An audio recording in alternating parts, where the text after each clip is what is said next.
So now that we know for sure that we indeed are going to need a timing chain on this engine, we're just going to have to try to see if we can find the parts. But for right now, we're just going to kind of do a little once around. We haven't really got to check this car out a whole lot, other than just now popping in the hood and pulling the valve cover off of it.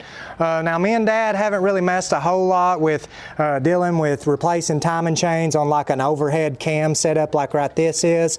I'm hoping that it's not an interference motor, so when that timing chain broke, an interference engine would allow the valves to get messed up, where the pistons would have hit, you know, the valves as the valves were open there. So we're hoping that we have no kind of head damage, and we're just going to be able to replace this chain, the cam gears, the, you know, the crank gear on the timing chain, and get all that put back into place in time.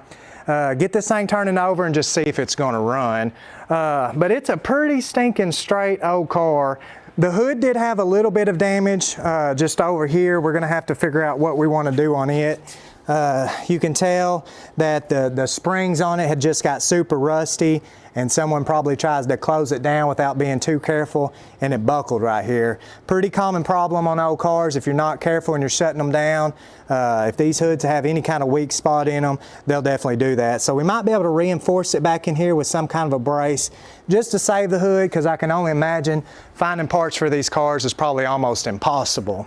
But back to the body of the car, as I said, other than that hood, man, this thing ended up being a lot better shape than what I thought it was going to be in. Super straight. I was looking at it when we were loading it on the trailer. Right across here, man, we've probably got 5 or 6 little dings just kind of about 2 or 3 inches apart from each other.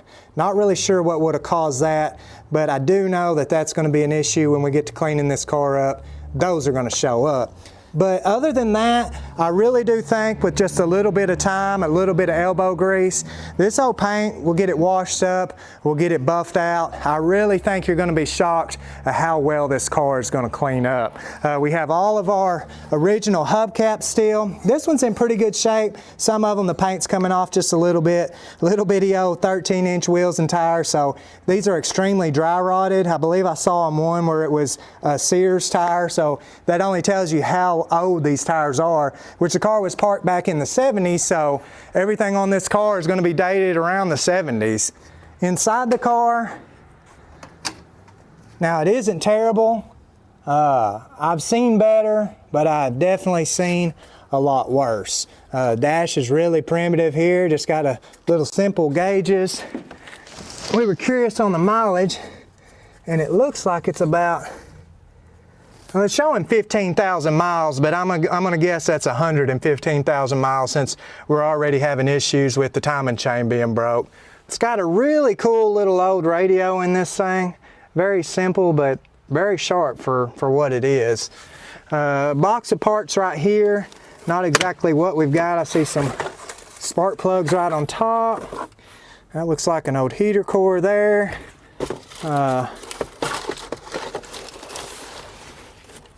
I don't know, we'll just have to go through all this stuff and see what we got. Some radiator caps. I'm willing to bet some of this stuff goes to this car, but I bet some of it's just some random parts that got placed in a box that goes to who knows what. The seat is pretty comfortable though. Back here in the back, I believe the rear seat is in a lot better shape than the front seat. Definitely be able to clean this up. Can't really tell. Oh, there's probably our old headliner. Yeah, there's what's left of the old headliner, which is not going to ever go back in place. But man, the sheet metal on this car is just such good shape.